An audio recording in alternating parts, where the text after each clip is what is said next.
Greetings, my friends. Welcome to the live stream. We are back at long last to another episode, or I guess part 4 of our Knights of the Vale series. My day has been phenomenal, Sir Wonder. I appreciate you. I got up early today. I did laundry. Got some chores done. Got some bills paid. A little early Christmas shopping for the Queen herself.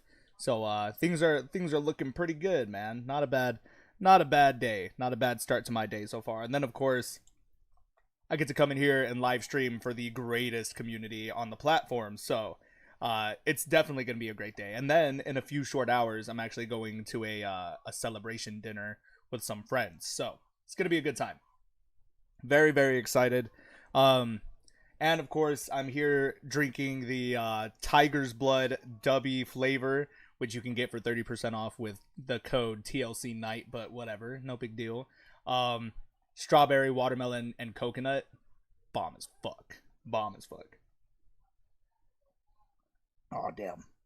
Not as bomb as if you spill it on yourself, so that's cool. Love that for myself. I got too excited.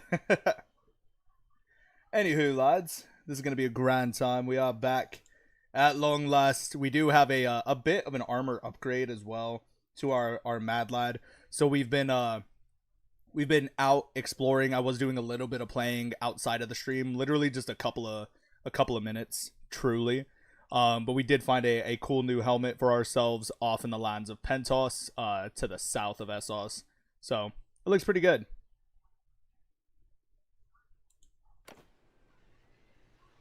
Yeah, so we've been down here in Pentos because I'm realizing a lot of the cool armor that we gave to some of our troops can be found in Pentos.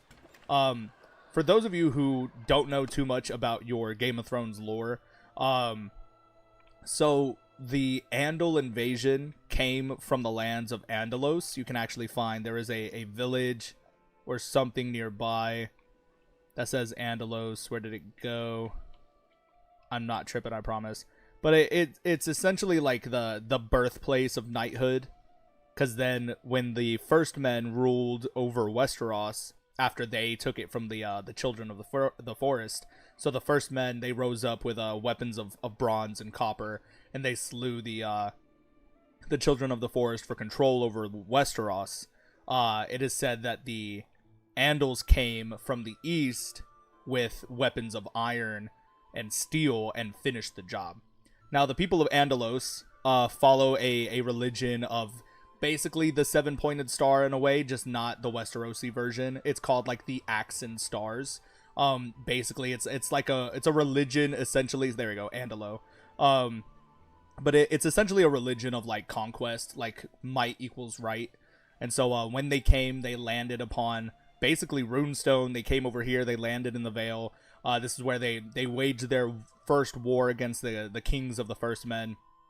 And then even when the Andals took over most of Westeros, everything basically south of the neck, they still intermingled with a lot of the Westerosi culture here and the first man culture here. And so what we get is a bunch of petty kingdoms of Andals, essentially. So like the Crownlands wasn't a thing, but for a long time, all of Blackwater Bay was disputed land between the Riverlands and the Stormlands. And then, of course, you get the Marcherlands that connects the Dorne to the south, the Reach, and the Stormlands as well. So a lot of these Marcherlands, again, are disputed lands. And then the Kings of the West, the Kings of the Iron Islands, and then under King Harren the Black, he actually conquered most of the Riverlands. So he controlled all of the Iron Islands, all the way from, I want to say into, not Goldtown, but I want to say like Salt Pans and Maidenpool were also under his control. And then, of course, he built the great, city of Harrenhal. But essentially, the religion that we have over here in the East is like the birthplace of knighthood, which I thought was very, very interesting. And so, of course, naturally, when you get into Pentos, there's going to be a lot of really cool knightly shit for us to discover. So we have like the Knight Spangenhelm is where I found Here, there's a night cap. There's also like just a bunch more other shit that we can find. There are some, yeah, lamellar plate gauntlets, but I don't want any of that. That's all vanilla shit. I don't want that. Yeah, some night plate boots. They're not as good as our lordly common plated boots. And we need athletics level 120, which we do not have.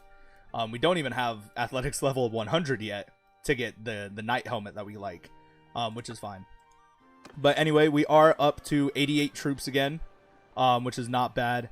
We do have, I think, most, if not all of our companions. No, we did go and find all of our companions, which is totally fine. A couple of days have passed since the last live stream, but we are back to be the scourge of the East, lads. Justice for our fallen brothers. We have to go out and fight against those mercenaries we fought against last time who took us prisoner, bastards. Oh, actually, they got defeated already. But there is an army, it seems, laying siege to the castle Totava, currently held by House Wainwood. So it is up to us and the armies of the Vale to go and aid our brethren, our countrymen. Oh no, the army broke up. That's crazy. We're following Edmund Waxley, his 680 men, as we crash down upon Pegarios. Yes, get their asses, boys. Let's go. As the sun rises, yeah, we help the castle of Totava. That's awesome. Yeah, so Gilly's the Breton of House Breton. We attack.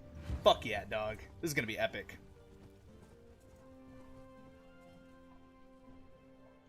On my orders! On my orders, lads. Everyone! Follow your sergeants! Yeah. I'm gonna go after their mounted archers. Yeah, it looks like our cavalry is thinking the same. Go after the archers. I missed. Oh, I missed everything. That's awful.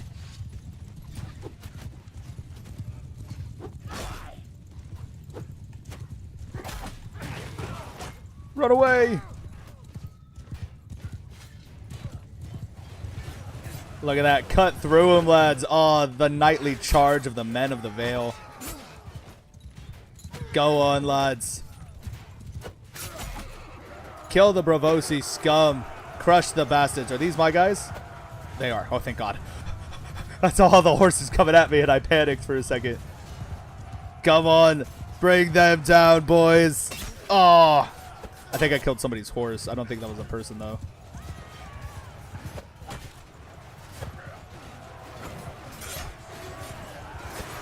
Damn, y'all saw that jumping attack? That was crazy. Go on, boys. Kill the Bravosi.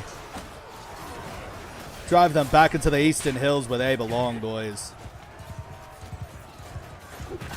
It's time to show them what true knighthood looks like. The true strength of the star and the axe. Ooh.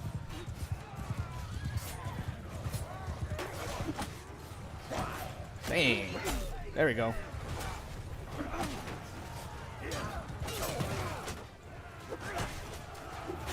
Oh, that was a spear. That got scary. Move it, you bastards. Oh my good heavens. Oh, that's one of our own men, I guess. That's cool. Oh, it's just chaos out here on the battlefield. I love it. Yeah, look at the line of archers just pelting them with arrows. That is amazing. Fights on, men of the Vale. Oh, what a beautiful sight. Oh my goodness. Oh, those are our own men, I suppose. I guess the men of the Vale are recruiting a bunch of Bravosi.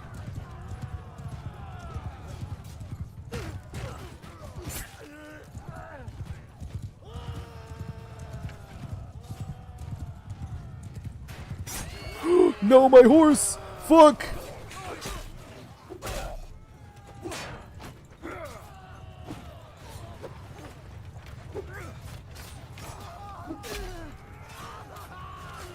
Come here, you bastards.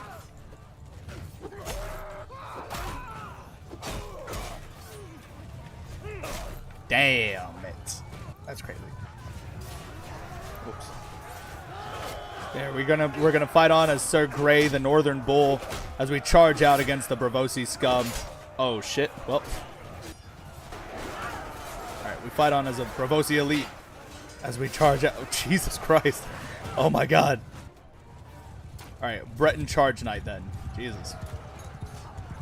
May we please?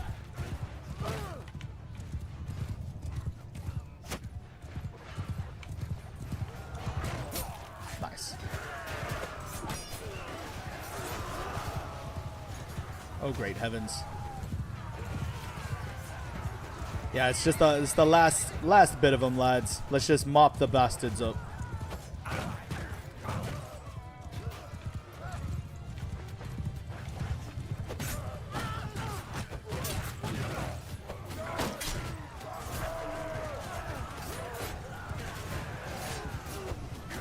Dang. It's hard to control this thing.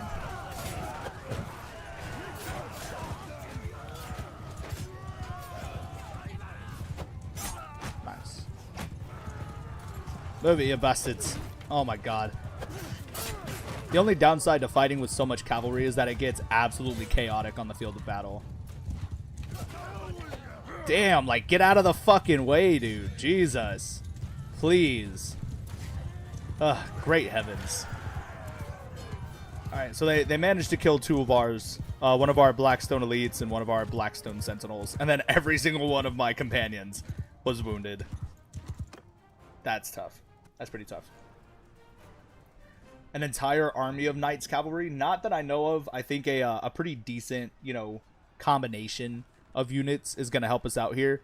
I have done like a cavalry-only run, and then we get absolutely obliterated by heavy infantry and pikemen and shit. So that's not something that I want a repeat of.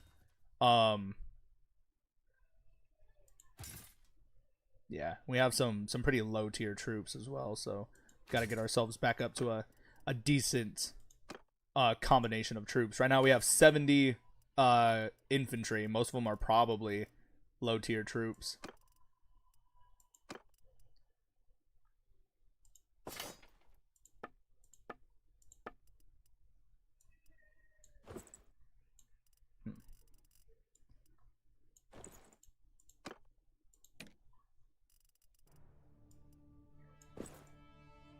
Nice.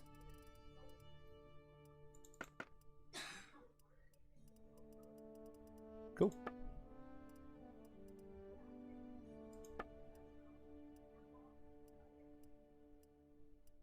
Courser Lance. Ooh. Oh, it's not as good. Okay, never mind then. Never mind. Interesting. Pretty cool. Pretty cool. It's going to be a good time, lads. Grand time indeed.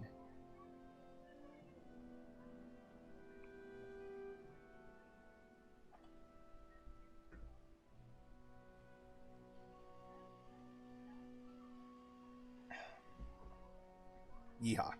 Cool, so we managed to save the castle of Todova from being reconquered by the Bravosi. But our task is not yet done, lads. We must away. We must continue to fight on for the freedom of Cotho Valentin. 1593. I am insulted by such a pitiful offer. But we're also making fat money too. Sir Ignacio, hello my lord. I may not be a lot here because I am studying. Yeah, do your thing. Study up, my friend. Ooh. Big army of bad guys. Oh yeah. Big army of bad guys.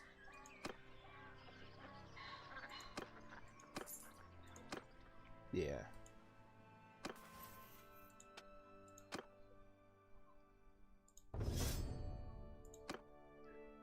Nice.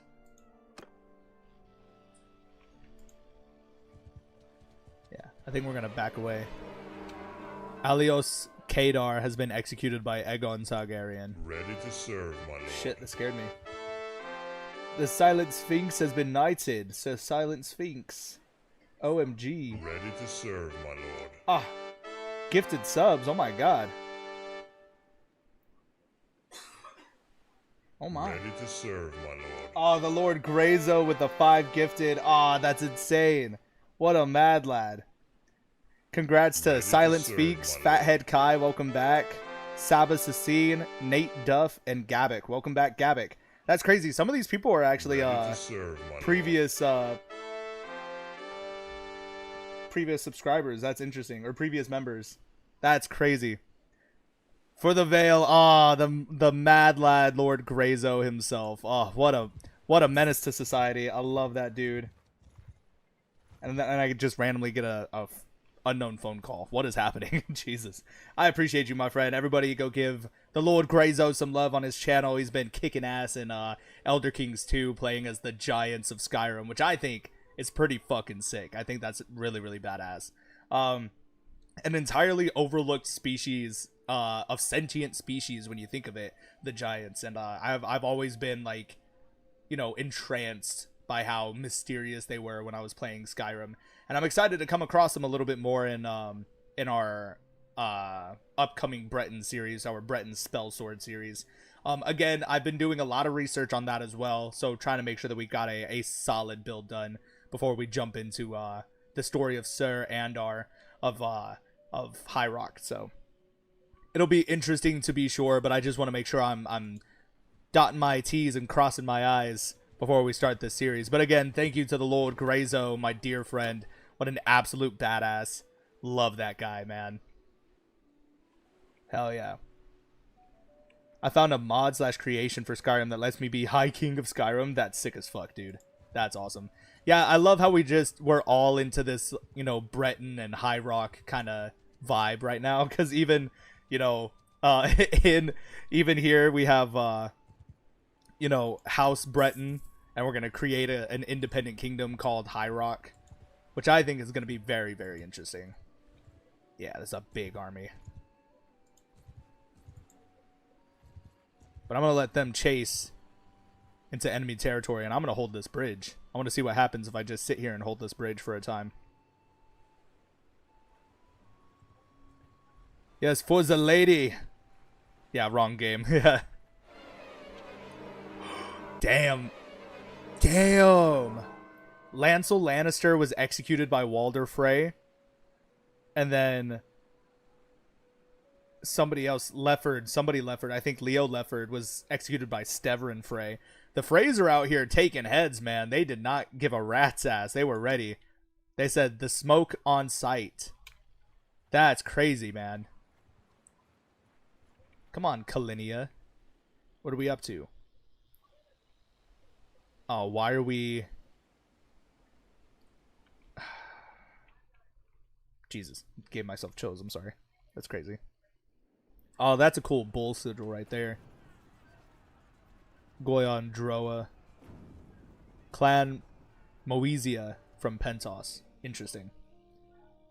The Freys, man. Always up to no good. Yeah, I've always considered doing a Bastard Frey run for Crusader Kings 3, seeing if we can't redeem the name of the Freys while maintaining our autonomy as well. We kind of turn ourselves into Old Town of the Neck.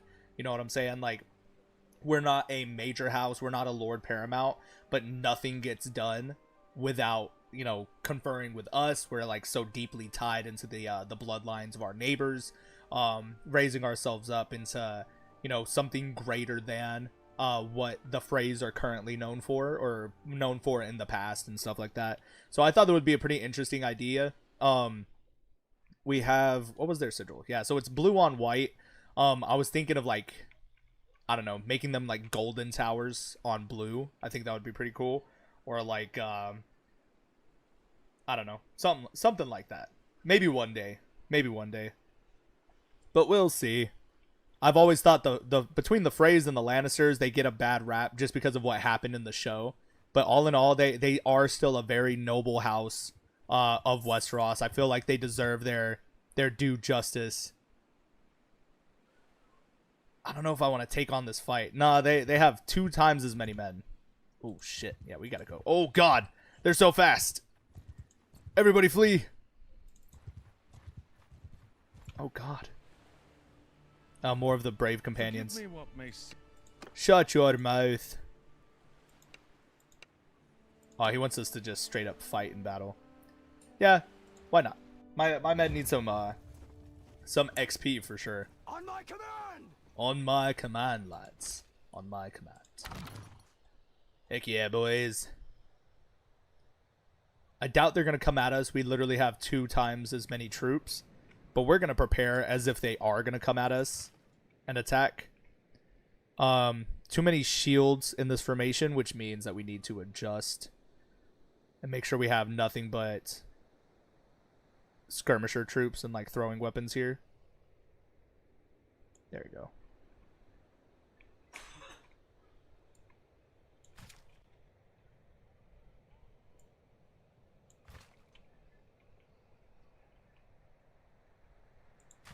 Pull them up this way a little bit.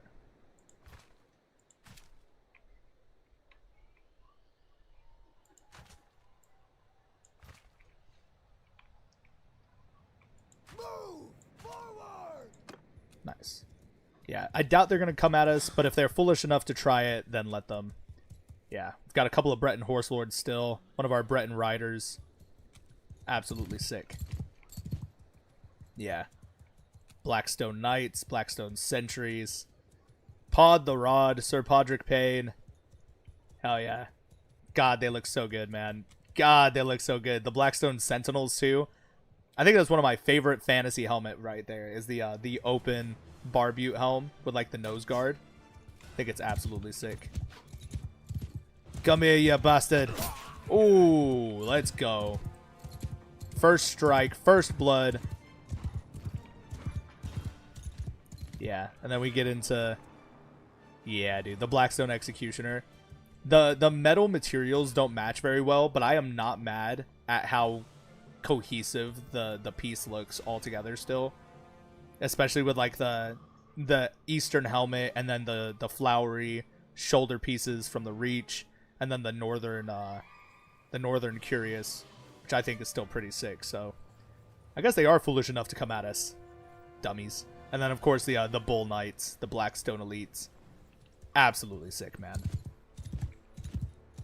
Alright, so we need to fight on foot some more so that we can increase our athletic skill to get better armor equipped. Excuse me.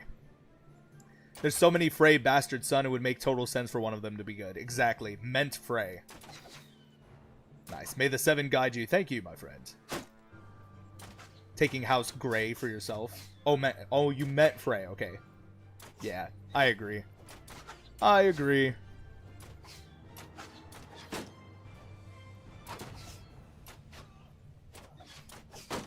Riders! Kill them all! Go on, boys. We ride for High Rock. Oh, look at that. The throwing spears. Oh, my God. Oh, it's brutal. Oh, my God. Dude, absolutely insane. Ah, oh, off with your head. In the name of the Bretons of High Rock.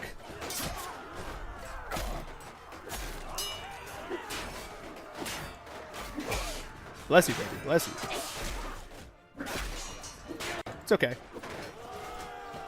Ah, he was faster than me.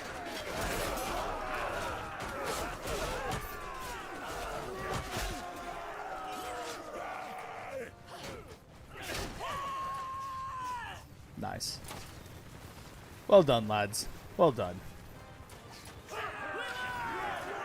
Yeah, myself and Sir Casso Stone were the only 2 wounded in that fight. Embarrassing. Where are we at now, though? Our athletics went up by 3. We're at 89. So, we got to level up 11 more times than athletic. We'll be able to equip our new helmet. So, that's pretty cool. Yeah, you're my prisoner now, you bastard.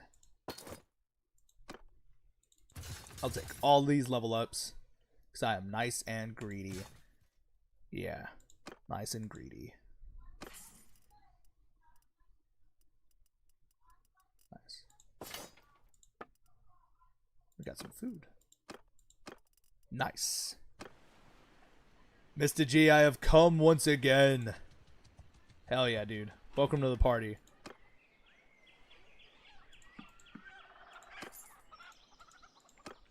Alright, now we flee. We flee into the south, into the protection of our liege lords, the lords of the Vale.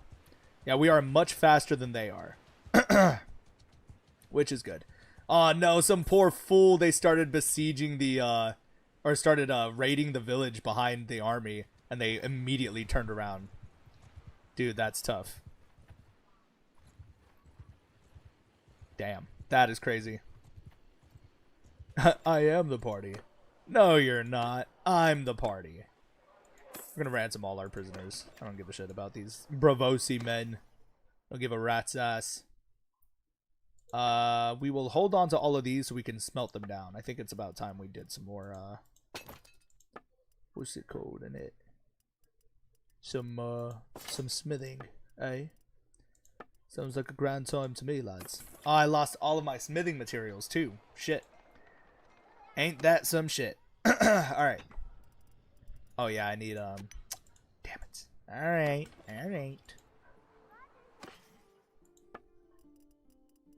Yeah, I'll need hardwood. I'll just buy a shit ton of hardwood for no fucking reason.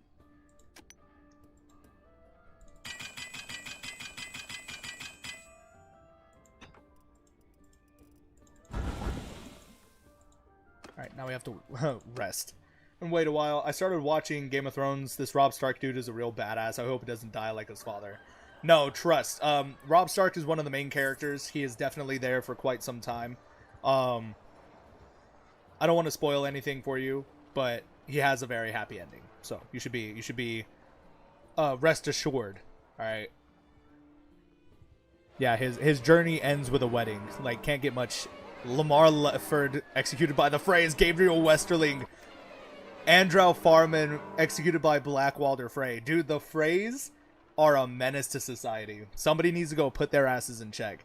I may just go and take the twins myself and execute the Freys, because right now what they're doing is like a crime. Like, executing prisoners is diabolically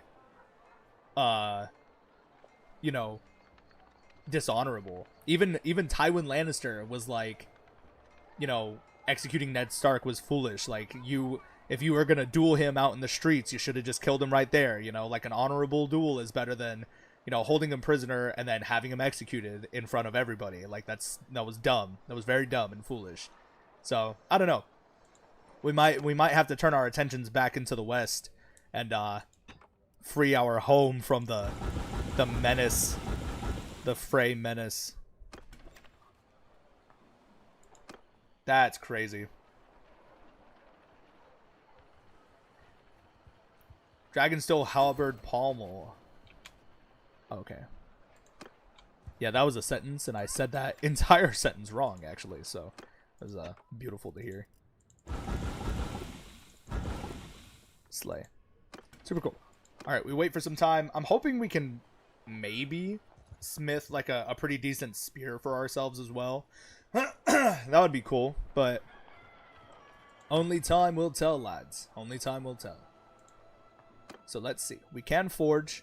We have 63 two-handed weapon parts. So that's pretty cool. Pretty cool.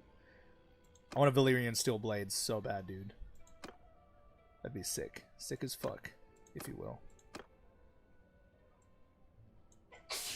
Bless you, baby. Bless you, baby. Everybody say bless you to the queen right now. No, you have to.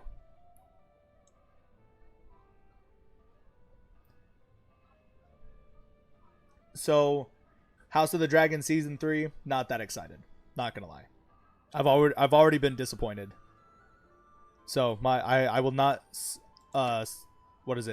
subvert my expectations any further. I am no longer praising mediocrity. I would like very much for my Game of Thrones show to have Game of Thrones quality, and the fact that it doesn't really saddens me. That being said, though, Knight of the Seven Kingdoms looks absolutely badass. I can't wait for that shit, dude. Yeah, I think 84 is the best we're gonna get as far as damage here. Y'all can't even see what I'm looking at. Sorry. But when you adjust like the size of certain items, it affects like the stats down below behind my big ass head. And it looks like as far as swing damage goes, 84 is as high as we can get it with our current setup of weapons. Like, we could use any of these, or it says we can use any of these, but we don't have the right materials. So down here we need Thamaskene steel in order to forge a Valyrian steel blade. So if we can find... Well, it's also 170 smithing level difficulty, which we also don't have. But I think that would be pretty cool if we could make that happen. Yeah. I don't think they have Thamaskene steel in this shop, but we can definitely find out. Let us find out. I kind of doubt it. Yeah, they don't have shit here. Our best bet is probably if we can just find a Thamaskene steel weapon and then smelt that for its materials. That's probably going to be our best bet. Yeah, because we can't even refine any materials into Thamaskene steel. At least not yet. So, I guess we'll see. Let us try for a polearm. Yeah. Pike. It says two-handed polearm, but I want a one-handed polearm.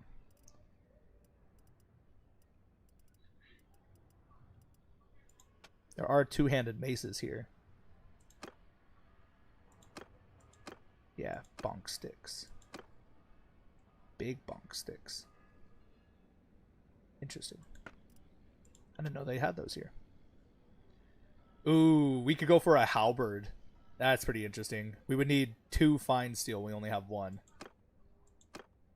Dang. Blood for the blood god. A scythe would be pretty interesting.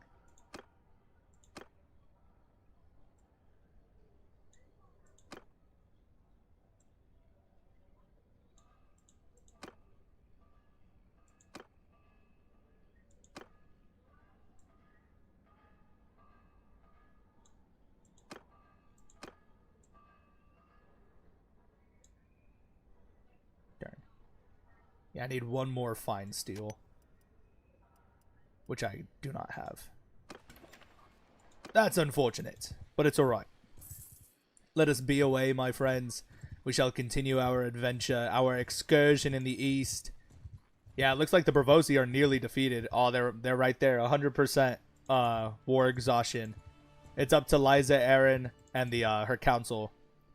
Oh, they left it up to me. That's right. I forgot I have certain mod settings on that give me like 100% diplomatic control. So, the armies and people of Braavos are exhausted from the conflict with the Vale and have given up the fight. Ferrego Antarian is proposing a peace treaty and is willing to pay war reparations in the amount of 724,000 golden drakes. He also pledges to pay a daily tribute of 4,490. I decline. Your peace betrothal or peace treaty disgusts me. We will fight on until not a single Bravosi man, woman, or child remains. No, I'm just kidding. That's quite evil. Oh! Oh!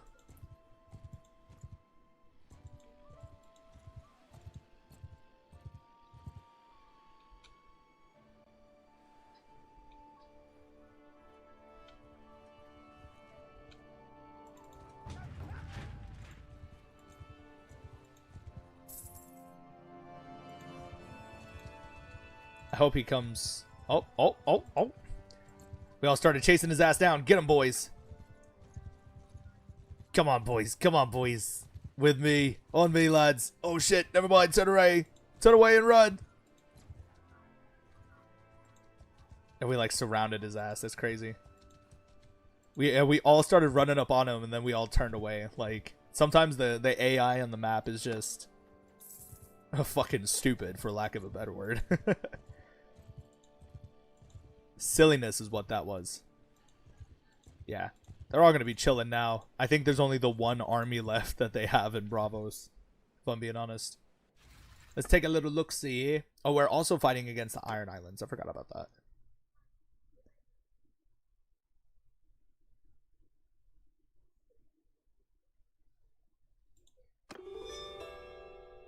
I guess we just decided to make peace with the Iron Islands. That's fine. Yeah, they have 1,800 strength. That's it. Yeah, the Long Lances, Brave Companions. Those are all what's it called? Mercenary companies. Pristane, Antarian, Solaris, Freygar, and Valentin. Interesting. Run!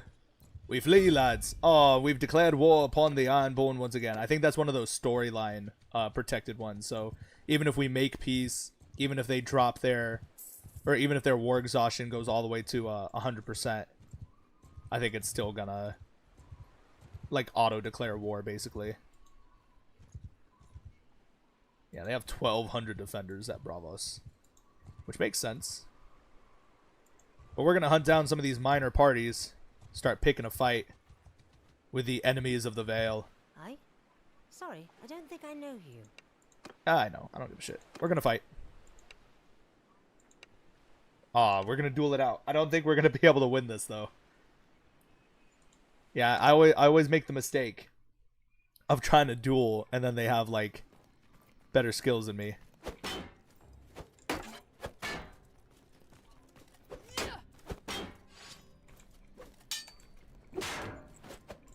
Oh.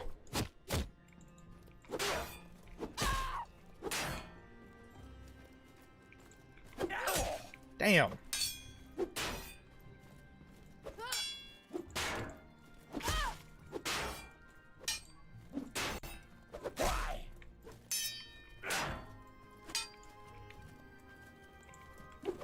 Damn. Damn. That's tough. Yeah, I'm not good at the 1v1s, apparently. I'm not good at anything in this game. I'm a better commander of armies than I am a warrior in my own right. I didn't mean to leave like that. We're gonna RTS this battle. On my orders! Oh, Divinity? Divinity 2 Original Sin? Thoughts? Question mark? Infantry forward! Move!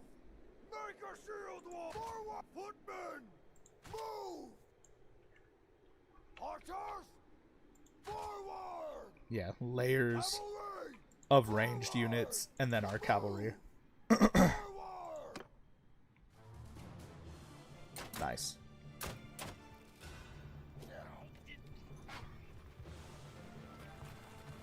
Yeah, look at this united force that they face off against. What hope do they have against us, lads? That's beautiful.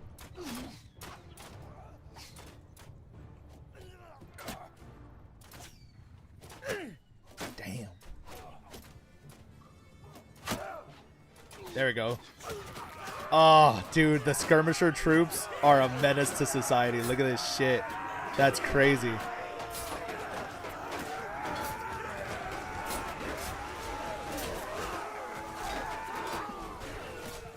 Yeah, send the cavalry to charge. Infantry! Yeah, break the shield wall and charge in. Close in on them. Yeah, get the skirmisher troops also in on them.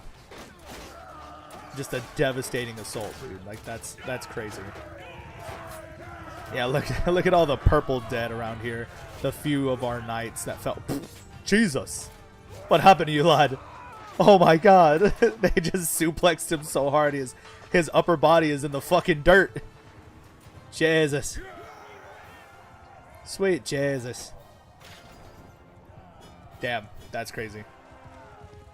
That is fucking insane, man. Jesus. Oh my God.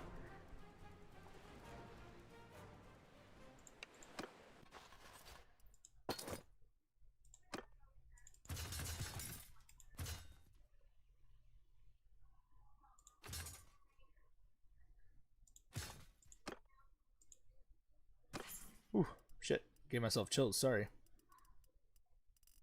Interesting, lads. Very interesting. Not bad. Lord Commander, I am here. Chase Jennings, Sir Chase the First. Great to meet you. Great to see you again, my friend. Welcome to the live stream.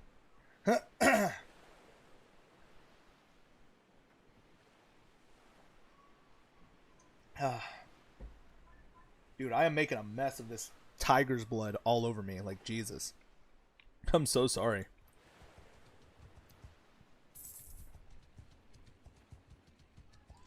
Yeah, the lands of Jesus. They've doubled their army size. That's crazy. We gotta go. Yeah, gotta blast. They probably have... It's probably... Yeah, I'm gonna save my man, Jasper. We have to. As much as I think we could have taken that fight, just because... Sorry, I don't think I know you. I could pledge myself as a vassal. So here's the thing. Here's what I'm thinking, guys. There's two options here as to how we want to go about creating the Kingdom of High Rock. So we can either utilize the strength of the Vale to make ourselves strong enough to start taking lands for ourselves and then declare ourselves an independent kingdom that way. Or what that does for us is it creates an opportunity for us to, you know, shape our own borders. You know, so it's not like, oh, Gillies the Breton took over the lands of the Vale and is now claiming himself to be the king of High Rock. Whereas instead it's like, oh, he has conquered the Twins and Heron Hall and the Bloody Gate and other territories and has declared his united lands as the Kingdom of High Rock. So we're basically reshaping the borders of the map. In that fashion, there is also, we can become a vassal of the Vale, help them conquer lands outside of our borders, like we're doing in Essos, right? Have potential there to take those lands for our name, right? And then we can start a faction. We can start a rebel faction within the Vale and gather other lords to our side, and then break away and become like a rebel faction, become the king of our own faction, essentially. What that enables us is, compared to the first option, is that we still get to redefine our own borders. We still get to declare our own kingdom at the end of the rebellion war. But it also enables us to start off our new kingdom with more troops, more men, and more party leaders than we would if we were to just start a kingdom of our own and then our own individual parties from our clan. We would have multiple clan leaders and their party leaders, part of their clan, etc., etc. You know what I'm saying? So, yeah, I don't feel like the character would want to rely on other clans, since that would technically mean we didn't do it ourselves, and no one likes owing favors. That's true. That is true. See, I was considering that as well. But at the same time,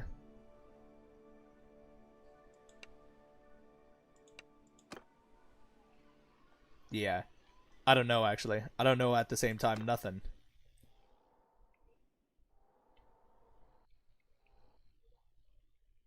Yeah. I mean, we could literally just build ourselves up from scratch and just call it a day, because that's still an option. That is still an option. Right? So, like, if we get to a high enough clan tier... Yeah, we're a clan tier 2. We need to be a clan tier 3, or a clan tier 4 before we can declare our own kingdom anyway. So we're going to be fighting with the Vale for a long time, or fighting alongside the Vale for a long time. So in the end, we're already utilizing other clans to create our strength. If we want to challenge the Vale, however, we would need... Because right now, their current strength sits at 10,000. So that's 10,000 units of men that fight for the Vale. They also have 1, 2, 3, 4, 5, 6, 7, 8, 9, 10, 11, 12 houses fighting for their territories, right?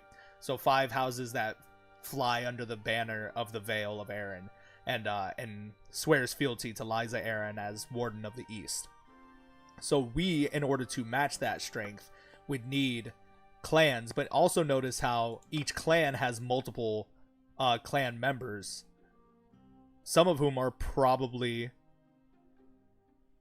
party leaders, most of whom are probably party leaders. So there's 13 plus 6 puts us at 19, 25, 32, 39, 44, 51, 59, 64, 70, 79, and 85. So they have 85 individual party leaders, potentially. You know, they're not all party leaders. Most of them are probably like younglings, young children, or people that aren't party leaders or aren't warriors. But still, it's potential for 80. There are 85 characters, basically, that live within the Vale as named characters. Whereas within our own clan, we have 12. It's ourselves and then our 11 companions. So we are vastly outnumbered as it is. So it's just kind of depends on how quickly we want to get to the point of creating High Rock and what creating High Rock is going to look like. And then we can also step back into the roleplay aspect of it and just say, like, if High Rock is supposed to be a land of free Bretons, because remember, we're also trying to roleplay the fact that we're our own culture.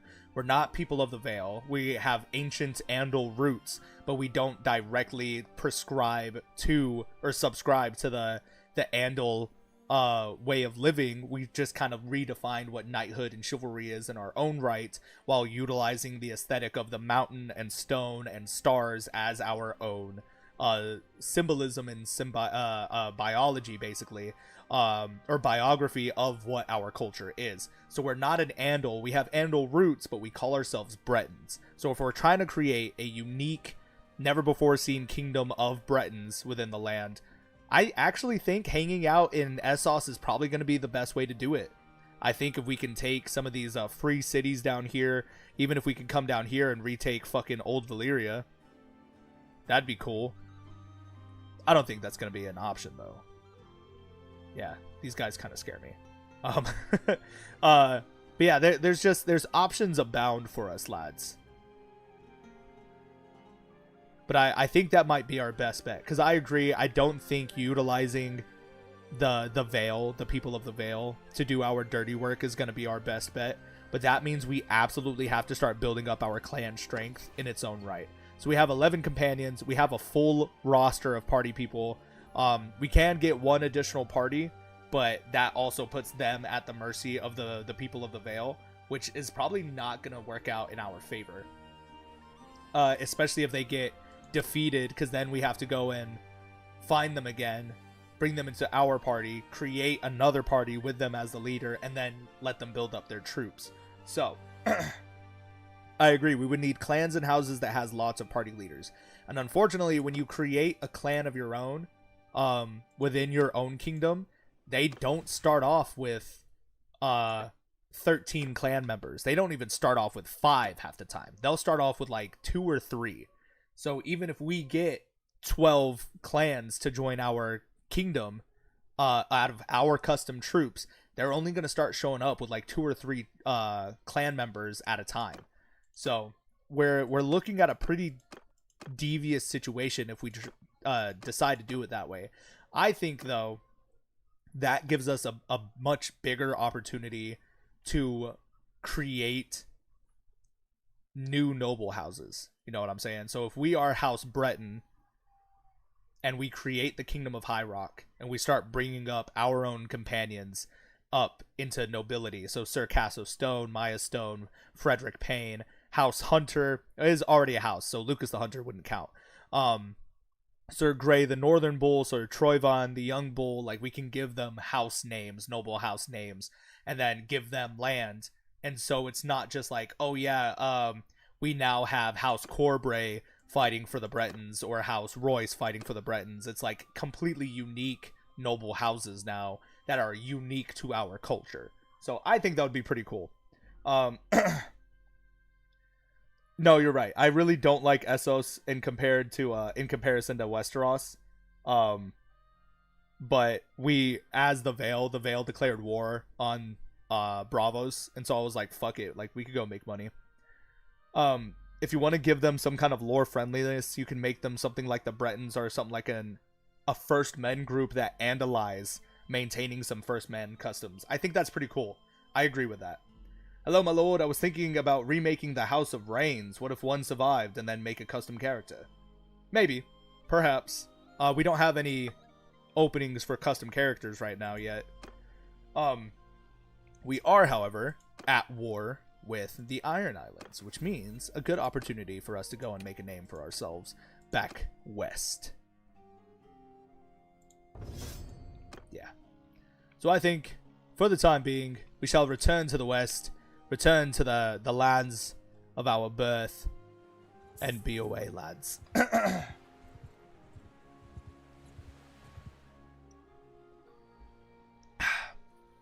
What a grand time indeed. But yes, I think by creating our own independent kingdom, independent from the Vale, rather than trying to build ourselves up within the Vale, is probably going to be our best bet. I also wonder if we become a vassal of the Vale, we take lands. The influence of Melisandre. A messenger approaches your party with a look of concern on his face. My lord, he says, I have news of great import. It is said that Stannis Baratheon has turned to a red priestess of R'hllor for aid in the bid for the Iron Throne. The rumors say that she wields great power and has convinced Stannis to resort to dark magic to defeat his own brother, Renly Baratheon. The messenger's words leave you with a sense of unease. You have to make a choice. Will you attempt to intervene and put a stop to Stannis' actions, or will you sit back and let the events unfold? The outcome of this conflict may have far-reaching consequences for the realm. Well, y'all know me. Stannis is in fact the Manus, but I absolutely love Renly Baratheon. There is something about King Renly in the books that drives me absolutely fucking insane, like absolutely feral. In the books, for those of you who don't know, Stannis or Renly Baratheon gets shit on a lot because, again, of his role in the show. The same way that Tywin Lannister gets unnecessary praise for his show in the role compared to the book character. Jon Snow gets unnecessary praise for his role in the show compared to the book character. Ned Stark gets unnecessary praise for his role in the show compared to the book character, and so on and so forth. Stannis Baratheon gets unnecessary hate for his role in the show compared to his book character, and it's the same thing with Renly Baratheon. Now, in the books, it is said that Renly Baratheon is the spitting image of young Robert. He is lean and fierce and black-bearded, stronger than the Seven Heavens combined. Hoster Blackwood executed by Griffin Rosby. Damn, dude. The Riverlands are just on fire right now in this War of the Five Kings. This is insane. But yeah, it is said... What the fuck? My bad. It is said that Renly Baratheon looks like young Robert. He is, all of his strength, but 10 times his charm, 10 times his looks, 10 times his, ability to make connections with people. And that's what won him the Stormlands. When people think about the dynamic between, Renly doesn't have... God damn it.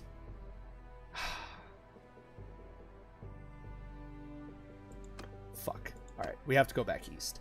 But when people think of the dynamic between Stannis and Renly, everybody's like, oh, Renly doesn't have a claim to the Iron Throne. He's the younger brother, this and that, blah, blah, blah. But in my opinion, why did all of the Stormlands rally to Renly's banner and not to Stannis? If Stannis is the rightful king of Westeros, why is it that Renly, without hardly lifting a finger, raised an army of 100,000 men, not between one, but two kingdoms, between the Reach and the Stormlands? Why did all of those men rally to his banner and not Stannis if he was the chosen king? Because he was not their chosen king. And I think that's one of the big themes of Game of Thrones that is commonly overlooked. It is the theme of choice. Every event that happens in the books, in the show, is done by the choice of humanity. It is a love letter to imperfections and consequences of actions that are derived by your own choices. The Red Wedding would not have happened if Robb Stark did not choose his love life over his word, over the word of what he told the phrase he was willing to do in order to avenge his father. He threw that to the wind, because he made that choice. He chose that that marrying for love was more important than marrying for a bridge. You know what I'm saying? It is what it is. But that's just me. That's just me.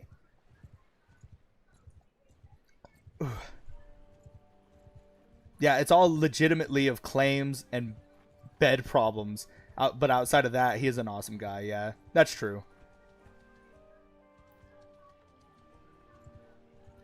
Yeah, I agree. Rosalind Frey was a beautiful young girl, and in that time, Eliza Arryn of the Vale chose not to go to war with Dragonstone, with the support of her council. Sick as fuck. All right, cool. Joss Ellis Yorka has pledged their sword.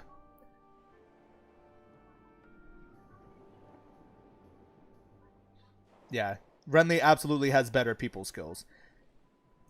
Absolutely he does. But when you consider what Stannis went through in his younger years, like, when you take away just, like, or when you consider how he is when he's portrayed to us during the events of Game of Thrones and the War of the Five Kings, he's very cold, stern, pragmatic. I wouldn't say stoic is the right idea. But he very much is like a wear your heart on your sleeve kind of thing. And at the same time, it's just no nonsense. You know, pragmatism is his thing. Like, the North is praised for their pragmatism, but it's in a stoic sense, meaning that they are very stern. They don't really show their emotions a lot. Stannis doesn't really either, but he doesn't have emotions. He very much is just like cut and dry. Like, I'm going to do what needs to be done. And then if it doesn't need to be done, I'm not going to do it. It's that simple. And I don't know. I think that's something to be praised. But at the same time, I don't think that makes a good king. You know what I'm saying? Do I think that Renly is the best choice for king? No. But I think he's the better choice between him and Stannis.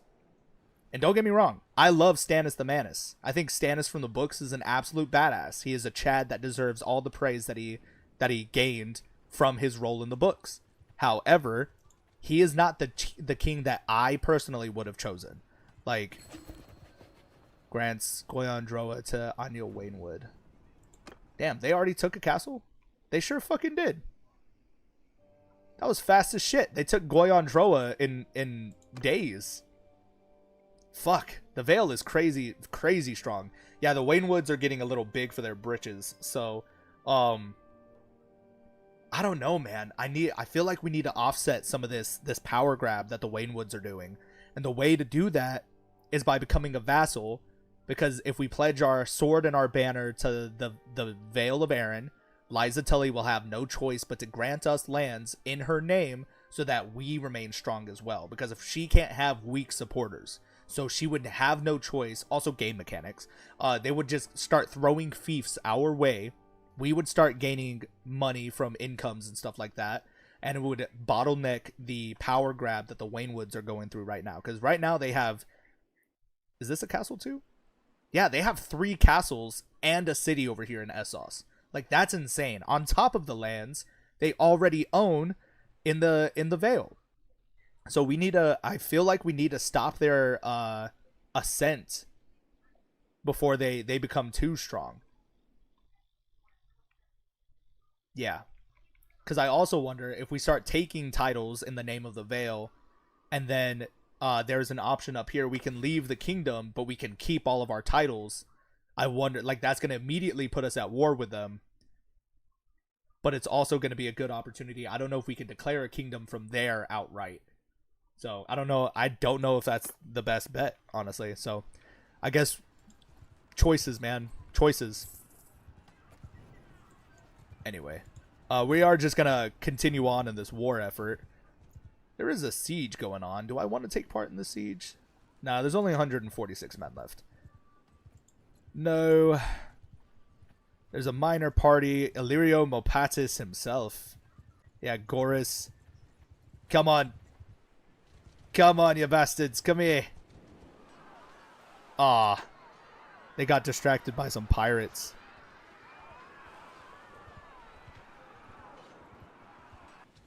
Nice.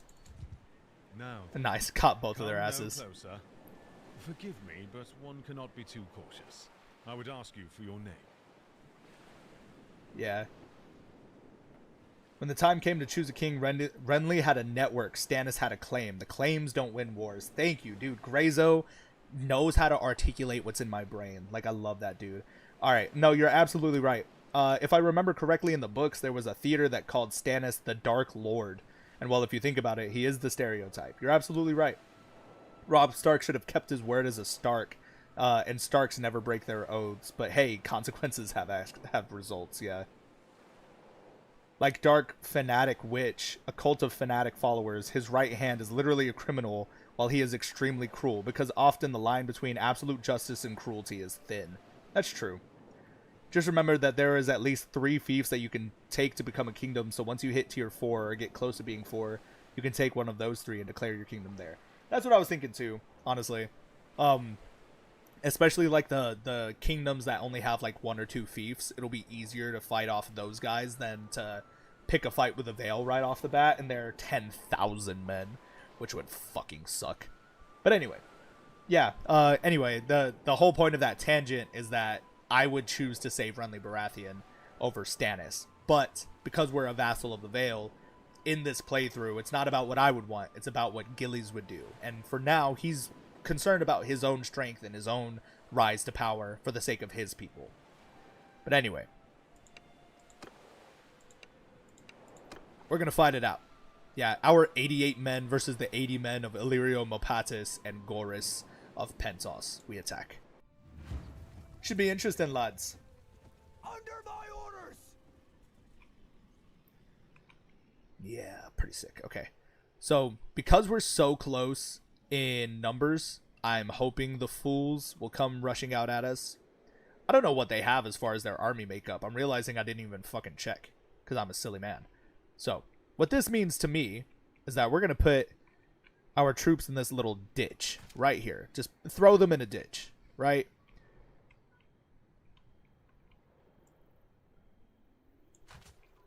Our skirmishers over here. Our archers up here. And our cavalry over here. And then we ready up. So now we're going to take a moment. Use the eyes of the falcon. Yeah, they're not going to rush out at us. It looks like they have a lot of recruits.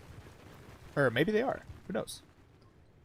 I guess we simply wait, lads.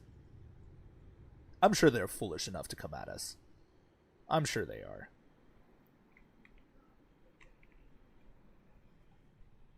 Yeah. And look, there he is.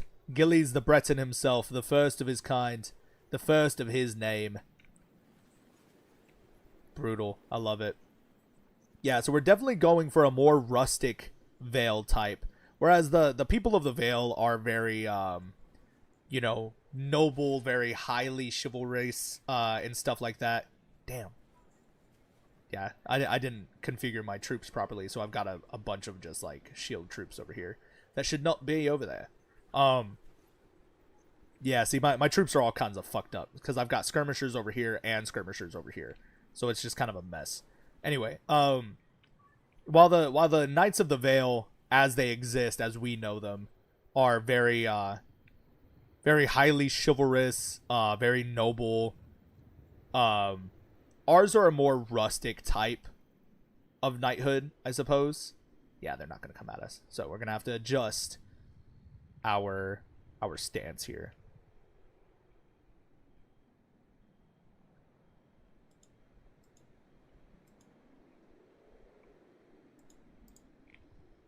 Yeah, so we're going for more of like a big brutish, like the North meets the Vale kind of deal. You know.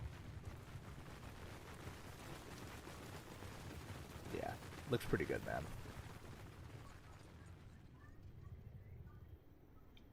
Try to make a house inspired by a phoenix. Oh, that's gonna be sick.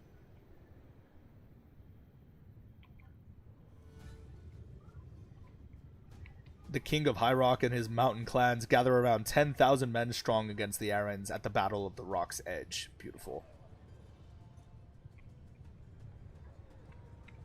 Alright, we're going to send the cavalry to jump in there.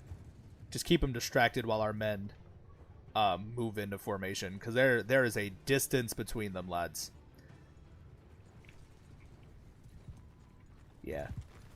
There he is, Gillies the Breton, the first of his kind, the first of his name, the first of his people to take up arms in the name of the Bretons.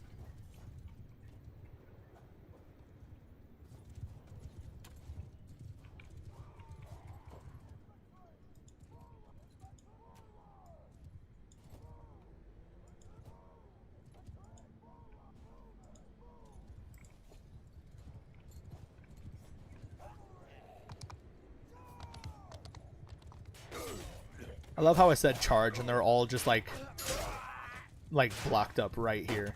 Just not fucking doing anything. They're trying hard to kill this one guy. Yeah, see, cavalry is just chaotic in this game. It's not great, but it's not bad either. It's just hard. It's just hard to find a good balance. Make a shield wall! Infantry!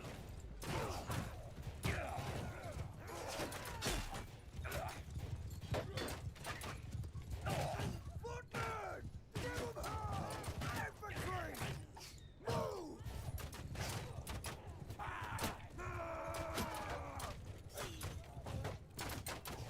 Infantry! Hold fire! Infantry!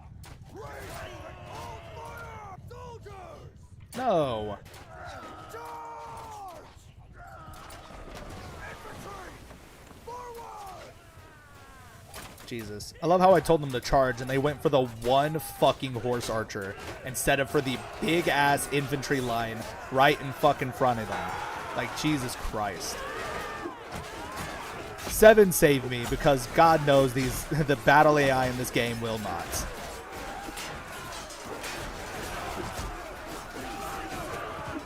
Yeah, the combat mechanic in this game will be the death of me.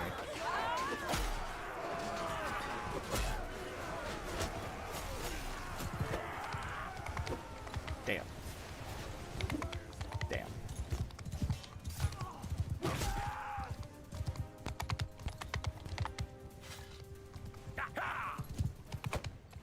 Damn. Yeah, I'm just bad. I'm bad at everything I do in this game. The queen says no. If you don't stop, Jesus. Just die already, fucker. Jesus. Oy. That was more stressful than it needed to be, I think. No! Ah, Circasso Stone was slain on the battlefield. Damn it. That's crazy. Ugh. How awful. Truly, truly awful. That's so sad. Yeah. Magister Illyrio Mopatis, you are my prisoner now. I wonder if I can take shit from Illyrio Mopatis. You know what I mean? Let's get one more cavalryman. There we go.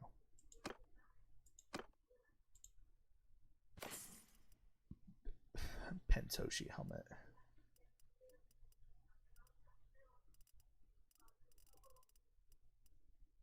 Nice. Interesting. Yeah, Circasso Stone died in battle. That's crazy. The Phoenix house name is Riser. Just got to add more depth to the character. I like that. House Riser sounds pretty sick. Alright, let's get the hell out of here before more Pentoshi armies start barreling down on top of us. Oh yeah. I forgot we have Illyrio Mopatis in here. Rally! We honor him and his family on this day. Let's send his sword, armor, and cloak back to his wife.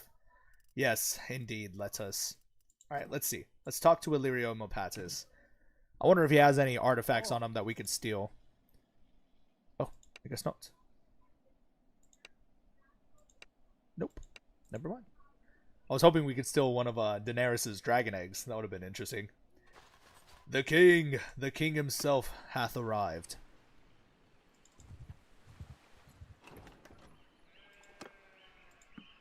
Yeah, we can get up to 91 troops, which is pretty sick. Pretty sick. Yeah. Yeah, we have 2 massive armies of the Vale. That's pretty cool. Nice. Sosa has been taken. If they give it to the Waynewoods, I might panic. Because the Waynewoods are out here just grabbing land by the handfuls. Damn, Walder Frey again. Oh my god. 2 more executions. Dude, the Riverlands are absolutely kicking ass against the Westerlands. That is an interesting turn of events, I think.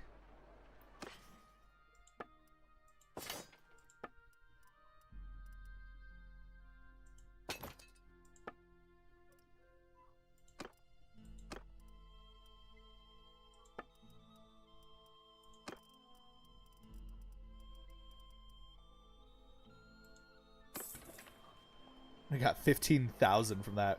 We have almost 400,000 dinars, making another 7,700 per day.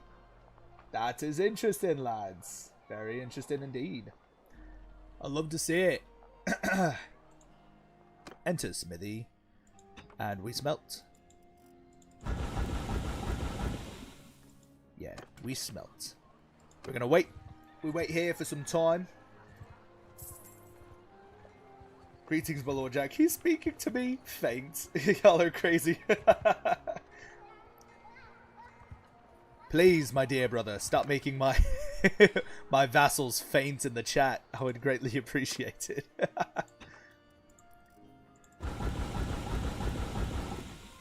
Nice. Oh, whoops. We wait here for some time. Getting some more, no! Ah! Damn it. I'm more hurt on a personal level, rather than, like, the character actually being hurt. A shadow's deed. A messenger approaches your party, his face pale and voice trembling. My lord, I bear dark tidings, he stammers. Renly Baratheon has been slain, in his camp by a shadowy wraith. The whispers claim that the wraith bore the visage of Stannis himself. In the wake of this tragedy, Renly's bannermen have pledged their fealty to Stannis, who now controls Storm's End. The turn of events leaves you pondering your next move. Stannis' newfound power could make him a valuable ally, or it could be used against you should his ambitions go unchecked. Will you hold Stannis accountable for his actions, or join forces with him to seize the opportunities this new alliance may offer? Continue. ... Oh, what a shame indeed. Ah, the Stormlands is no more. The banner of the Stormlands falls and is replaced by the, show me the damage. Yeah, the Burning Heart Stag of Stannis. That's tough. That is tough, dude. Damn. The Tullys hold the Hornvale, Golden Tooth. Ashmark is under siege. They hold Willow's Wood. I guess they always did. They added Sarsfield. That's pretty cool. Hey, look. It's High Rock. Our home. Oh my goodness. It exists. There it is, lads. That's fucking funny. That's interesting. What the fuck happened here? Oh, Lord Hewitt's town. Clan Hewitt. Interesting. So they added the Shield Islands. That's cool. The Arbor is here. That's always been there. But Old Town looks beautiful. Yeah, that's pretty cool. Honeyholds is here. Yeah, the Uplands. Jesus. Oh my god. The Tarleys have taken Starfall. Holy shit. And Clan Coy has taken Blackmont. Jesus. Footley has taken Kingsgrave and Skyreach. Dude, the Reach and the Riverlands are kind of kicking ass this playthrough. That's pretty interesting. That is pretty interesting. Damn, dude. That's fucking crazy. Gave myself chills, sorry. Griffin's Roost, currently held by House Breton of Dragonstone. The Karstarks? Huh? What? Oh, that's right. Yeah. So I forgot that in the wake of the execution of Lord Karstark, they ended up siding with Stannis Baratheon. Yeah.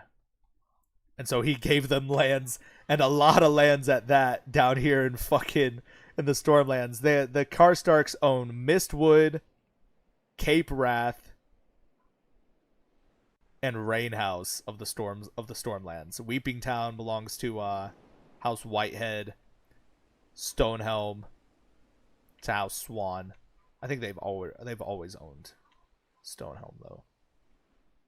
That's fucking interesting. Jesus. What a mess. Everything is just a mess. This is the most cursed timeline in Game of Thrones history, I think. Is there an Elder Scrolls mod for Bannerlord? No. There's been a lot of talk about one in development, but I don't think there's one working right now. Trust me, I have been looking. I think it would be really, really interesting to have something like that and be able to play as like the different races of Elder Scrolls. That would be absolutely sick. But I don't think so. I don't think that's something that actually exists. Unfortunately for us, lads. I do also think I might leave this live stream here. I know we didn't do too much. I do apologize. But I was short on time anyway. And I just wanted to do a little something before I went back to work and everything like that. But this is pretty interesting. Very interesting indeed. We lost a friend of ours in Sir Casso Stone. And these damn Waynwoods. Okay, so they gave Sosa to House Royce, which is good. Despite her council's opposition. That's interesting. So that's pretty interesting. Oh, look at that. It's Bloodbeard again. What do you think? We beat him down a second time? Nah, actually. There are these parties of pirates up here. Wonder if we can't get some good gear by killing some pirates. You're not looking for... Shut your mouth. We're going to send the troops. Auto-resolve this battle out. Take these prisoners. Take these levels. Legendary crude boots. Interesting. Yeah. Nothing too crazy, it seems. Which is a shame. Nice.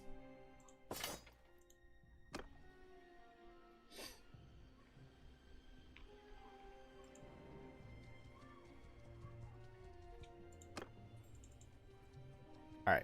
We're way over encumbered. I think we need to head to Rios again. I shouldn't have left the way I did. Because I still had all this loot that I did not get rid of. It is in development. That is true. That is true. I don't know. I think Grayzo and myself need to do another Elder Kings 2 collaboration. Because the last time we did one, we were playing as the Ape Lords. I remember we were playing as the species of apes. And in our little Kingdom of the Apes thing. And we kind of went hard. We were going off against a stronger enemy, and so we actively utilized terrain to our advantage as we were bouncing between counties. I remember it very distinctly because we went, like, we locked the fuck in. Like, we were in that shit. And it was a good time. But damn. That was fun. That was a fun time. I think we should do some more Elder Kings. I've been obsessed with Elder Scrolls lore for a long time. I've been falling asleep to Elder Scrolls video on YouTube. Alright, we'll get rid of everything else. Perfect. Go to the Tavern District. I'm ransoming everybody. All of you, get the hell out of here. Not Varys. Jesus. Interesting. Yeah, I don't want him anywhere near me.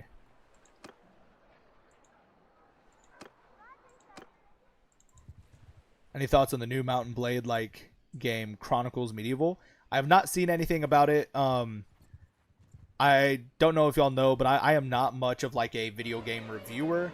Mark Piper, executed by Joffrey Baratheon. Jesus. Yeah, so I don't keep up to like video game news really, which is why I don't do coverage on like new stuff going on. I am very much a niche kind of player, and I'll just kind of do the things that interest me, and if it doesn't interest me, I'm not going to cover it. I did do some update news stuff for Crusader Kings 3, the AGOT mod. I was given early access to the Dragons update when they added Dragons a year ago.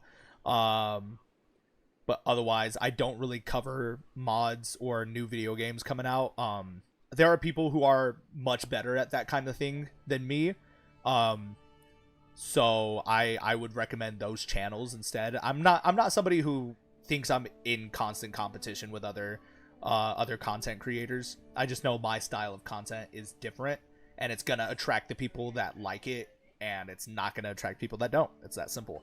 So I'm not trying to be out there being the most like, you know, check mark the box for everybody kind of thing. You know what I'm saying? I understand that a very select group of people like the type of content that I put out, but I don't speak on things that I don't know anything about, and if I'm not that interested in it, I'm not going to waste the effort or the time trying to understand it. When it comes to Crusader Kings news, I highly recommend people like Crusader Europa, and Soul Tomato. Soul Tomato is like wildly articulate when he does his videos and everything like that, and I appreciate that in a content creator. Y'all see me doing it now. I stutter, I cut myself off, I lose train of thought, I like stuff like that, and I don't know. That's just, it's difficult for me, I guess. But I was just curious if you've seen anything or your personal thoughts. Nah, I have no idea. I think I've seen something like the new Bannerlord killer is out, and I'm like, y'all have been saying that for years, and nothing is even remotely close to it, so I don't give a shit. People have said the same thing about Skyrim. The new Skyrim killer is out. It's entirely different. It's not even the same game. Like, please. Would Skyrim be better off under the control of the Empire or no? Knowing what I know about Elder Scrolls lore, if the Stormcloaks win, it means an easier conquest for the Thalmor. The Thalmor are inevitably going to rise up against the Empire again. Because remember, the Empire is its own entity, but it's currently under control of the Aldmeri Dominion. The Aldmeri Dominion is its own entity that just beat down the Empire in the Great War, right? So what ended up happening, or what ends up happening, I think, in like canon Skyrim lore, is if you side with the Stormcloaks and you push the Empire out, you've weakened the Empire's position enough for the Aldmeri Dominion to declare war again, taking over the rest of the Empire, completely wiping them out, making them twice as strong as they were before, thus enabling them to come and conquer Skyrim. So what that means is, like, we're no longer under the control of the Empire, but we are under the control of the elves of the Aldmeri Dominion. In my headcanon, if I side with the Stormcloaks, we fucking won, and y'all can't tell me shit. We are a united Skyrim under the control of the Nords, and the Nordic strength of the North will absolutely repel whatever forces you fucking throw at us. Try it. Now, that's just me. But if you side with the Empire, you quell this rebellion, which rumors have been started by the Aldmeri Dominion themselves in order to stir up trouble, to weaken the position of the Empire, to keep them at constant war, battling against each other to weaken both sides, making it an easier conquest for the Aldmeri Dominion. What they want to happen is for this war to continue going so that both sides are depleted in men, resources, and strength, so that it's an easier steamroll for the Aldmeri Dominion in the long term. Because remember, they're immortal elves, or near immortal elves, that are playing the long game. They're not talking about decades in the future. They're talking about centuries in the future. You know, they're planning on winning a war against your great grandchild who has not even been born yet. Like, be so fucking for real. Yeah, also the legendary World of Warcraft killer, you're right. No, I don't know. I don't think Skyrim really prospered under the Empire. It was a dying empire as it is. And then it became a puppet of the Aldmeri Dominion. So their own ideologies have been infected by elven ideologies, making it weaker in its own stance because it doesn't have its own moral code. It doesn't have its own autonomous government anymore. It is now being overseen by a different entity, a completely different entity. And then that entity is trying to overreach again and control Skyrim. So it's like what you're getting now is a much bigger Empire title than what was originally planned. But I don't know. That's just me. And the Empire's Five are a better sovereign than the Altmer, unless they are the Balfieri Altmer. But this are Alinori and Thalmor, exactly. Yeah, so what I found interesting was that the Altmer of Balfiera were pretty interesting as well. Isn't what's it called? The Adamantine Tower that's on the Isle of Balfiera, isn't it? But that it's not so much the capital of High Rock, but it's associated with High Rock. So again, deep diving into Elder Scrolls lore. So the Bretons are Man Murray. So they are literal half-breeds of what's it called? There's another species of elves. I forgot what they're called, but they lived on High Rock and they're from Balfiera. But they're basically like the magical elite. And then they took these the Nedic people who were this ancient race of men and took them as slaves. But then in order to quell their thirst for freedom, they started giving them freedoms a little bit at a time. Don't get me wrong. They were still mistreated. They were treated as slaves. They were worked as slaves. But the Nedic people, they essentially were given enough freedom that intermarrying between, not intermarrying, but it was like sex slave type shit. It was weird. Very dark Elder Scrolls lore. So the Elvish people, the Elvish overlords, would take these Nedic peoples as weird sexual trophies, kind of.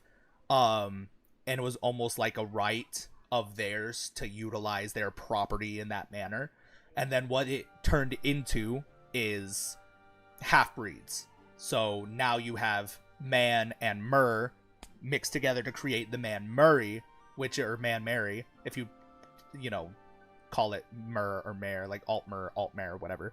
But you have these half-breeds that are now basically men with innate magical prowess that matches or, is close to that of the elves, of the original elves. So these half-breeds, because they are men, they breed much faster than the elves do, which is why they started giving them little freedoms here and there. But what ends up happening is this guy, Pelinal Whitestrake, rises up from the Nedic slave population as a hero of, legend, and there's like this bull, like flying bull thing who's also the father of some Nedic princess or something like that. It's weird. It gets weird. And they go on this massive crusade and they just start murdering elves all over the place until eventually they both are slain in battle as well. And the Nedic people are free. They inherit the lands of High Rock. But because of the difference between Mer and Men bloodlines, those who have more Mer in them and less men in them become the magical elite that rule this feudalistic caste system. But it enables all of the people of High Rock to, follow this questing kind of culture and lifestyle where anybody from any walk of life can go out and do some great deed and gain recognition and title and favor for it. So I think it's really cool. It really does encompass the idea of find a hill, become a king, go and conquer some challenge and gain a title from it. Go and do this thing and get something for it, So I think it's really cool. It really is a cool, interesting flavor of shit, man. Like, I think it's so cool. So I'm really excited to be able to play Skyrim for you guys. I am still, again, trying to figure out how I want to do this. If I want to just play Skyrim and then cut it into one movie-length video, which I think would be interesting. So I think I'm going to try that. But, anyway. Courtship or whatever. Yeah, no, you're absolutely right.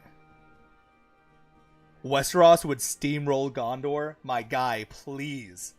Please. Let me cook real quick. Since we're talking about interspecies and shit like that. Gondor is the predecessor, or not the predecessor, sorry, but the descendant of Arnor. Arnor will forever be the strongest kingdom of man in all of Middle-earth. However, because Arnor no longer exists, Gondor has risen up in its stead. So Gondor is essentially the more knightly, more courteous, more lighter version of what Arnor was. Arnor was much stronger in its right, in its time. It was basically an empire title, whereas Gondor is a minor country. So if Westeros is all of Arnor, Gondor would be like the Vale, essentially. Think of it like that.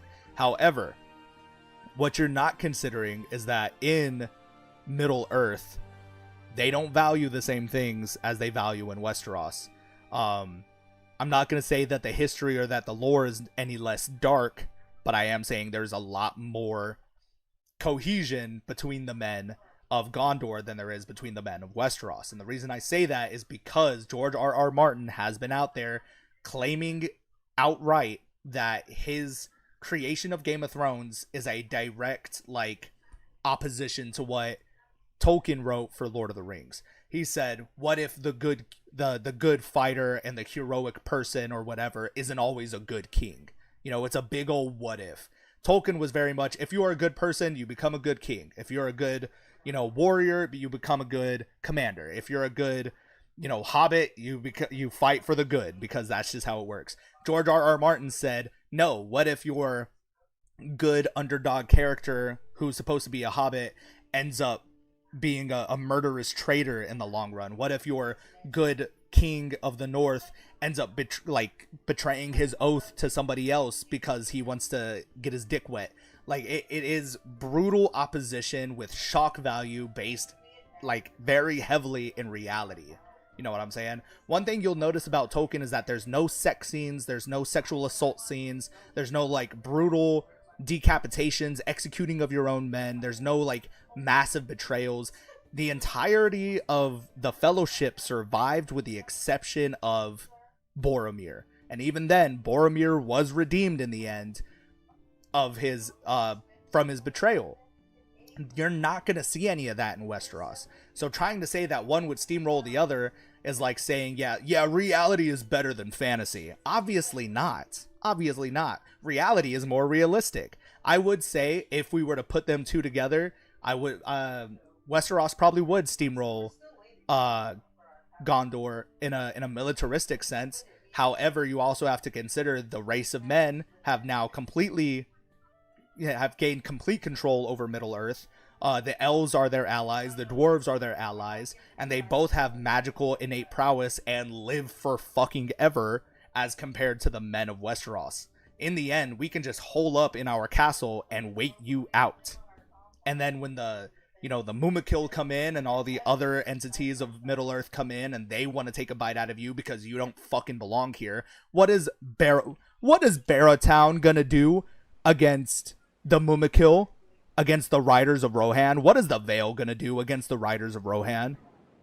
What is Harrenhal gonna do? What are the twins gonna do when an army of Isengard warg riders come at their gates? Please, what are they gonna do when Gandalf comes riding in and decides to just blow up your fucking castle because he can? What is Casterly Rock realistically gonna do when a Balrog comes descending from the heavens? Please let me know. Like, will all of Westeros as an empire title steamroll the country of Gondor? Yes. But Westeros as an empire title stands zero fucking chance against any single entity in the entirety of Middle-earth. Anyway, I apologize. Y'all have got me going on some crazy tangents here in this live stream. Anyway, the most worst thing is really, I don't know, the suggestion that the Uruk-hai of Isengard are half human, half Uruk-hai. True, that's true. Gondor wins wars versus Harad, Umbar, and Rhûn despite losing entire armies. They send a tiny expeditionary force to help Arnor and Lindon wipe Angmar from existence. Literally, the fabled Angmar, the kingdom of Angmar, the worst thing to ever exist in, like, the entire, like, physical world of Middle-earth. and an expeditionary force was just like Thanos snapped them out of existence, essentially. Like, you're telling me that the who was the guy that killed the king of the Balrogs, faced him down one-on-one and killed him? Like, be so fucking for real. Remember when one guy fought Morgoth, an actual god, and then won? Like, at the loss of his own life. You're telling me Jon Snow can do that? Jorah Mormont? Even Robert Baratheon in his prime? Please. Anywho, I do apologize. Whew. Yeah, tangents for real. A Balrog is overkill. No, dead ass, dude. That's crazy. No, I will say, though, that the differences that I was speaking about earlier, the difference between the brutal realism of Game of Thrones compared to the high fantasy of Lord of the Rings, is one of my favorite distinctions in fantasy. I think we've lingered a little too long in the brutal realism. People have gotten too accustomed to the bloodlust of seeing brutal realism, which is why I personally am a huge fan. I'm gonna let y'all see my face, all right, while we're chatting. But it's one of the big reasons as to why I'm a huge fan of the new Superman movie. The new Superman movie is exactly what it's supposed to be, and it is a callback to when Superman was super. He wasn't, a human struggling with human emotions. He wasn't trying to decide what's best for him in his life. He was an alien person on a mission out here in a world that's not his, trying to do what was right. And I think that is a very noble pursuit. And I think we lingered too long in the gray toned Snyder cut of lenses that we're seeing real life turn into, where everything is moral ambiguity and gray area, and sometimes Superman will decide to commit cold-blooded murder, which is why we have these copycat superheroes like Omni-Man and Homelander. It's something that we've grown accustomed to based off of shock value that was built upon in the hype of the success of Game of Thrones. We started seeing people with their heads chopped off. We saw people get brutally murdered, sexually assaulted. We have grown accustomed to that bloodlust, and now we have a taste for it. There was a saying, I think it was a line in Game of Thrones actually, where like the lion that first tasted man, nothing is ever so sweet. But then you get to the fatigue of it. You know what I'm saying? So there's a fatigue of that brutal realism that makes what we have from Lord of the Rings and from the new Superman movies so important to the current social climate that we find ourselves in. Reality is already brutal as it is. I don't want my fantasy to be dipped in brutal reality anymore, because then it's just real life reskinned. That's it. We found new races to discriminate against, and we're like, it's all fine and dandy because they're fake races. It's not like we're hurting real people's feelings anymore.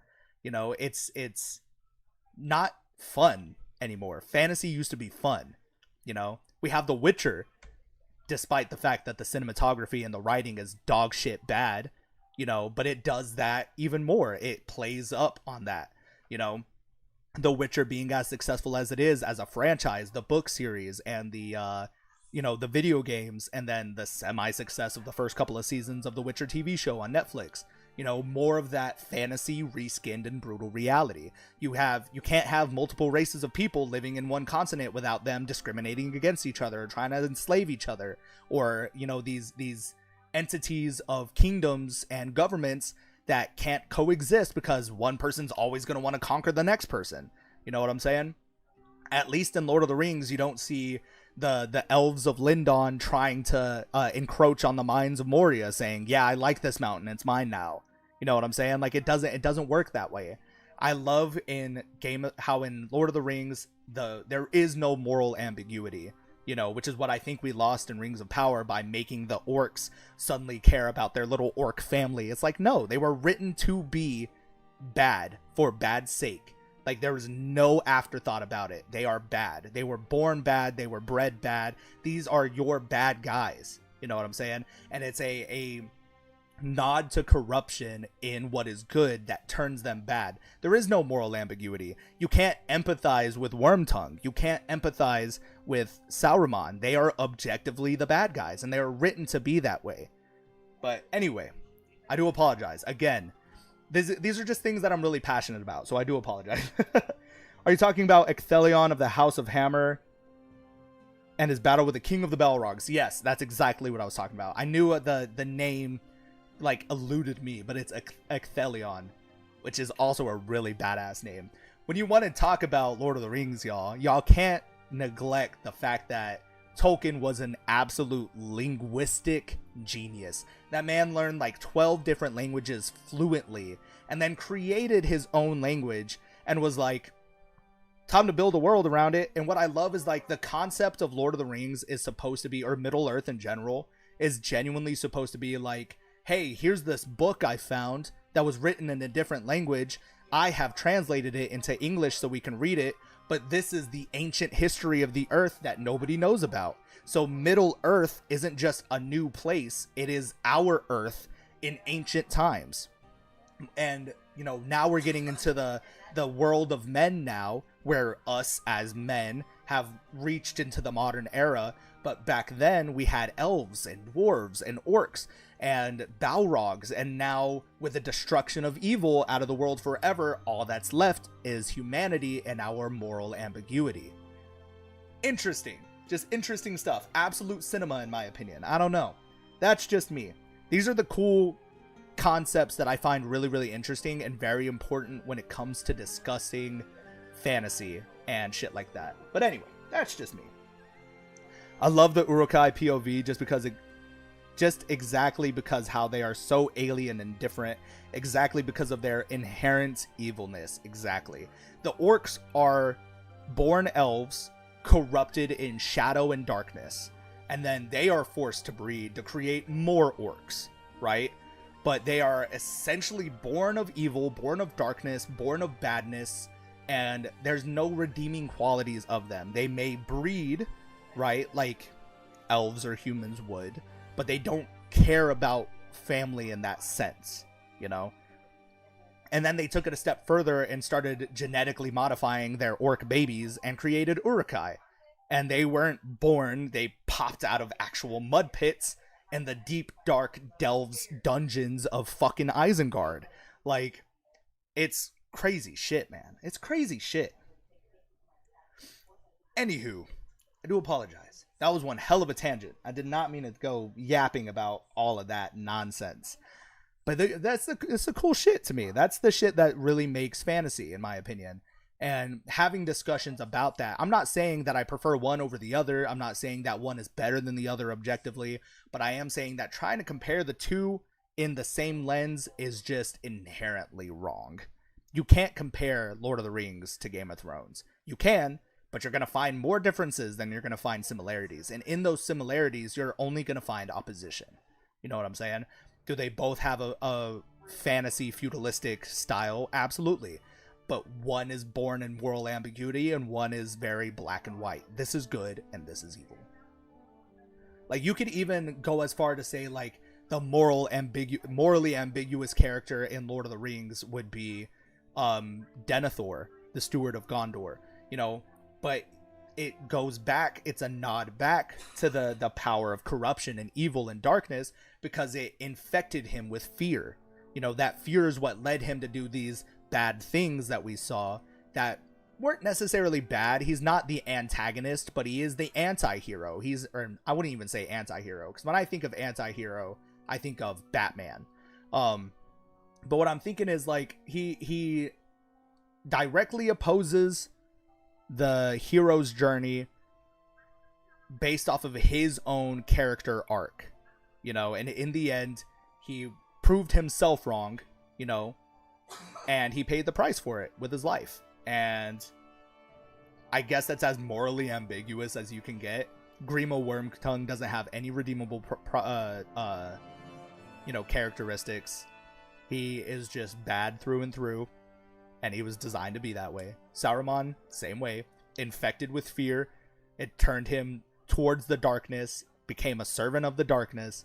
No redeemable qualities, nothing like that. Yeah, basically his own ideals is what led to his downfall. The same with all of them. All of them.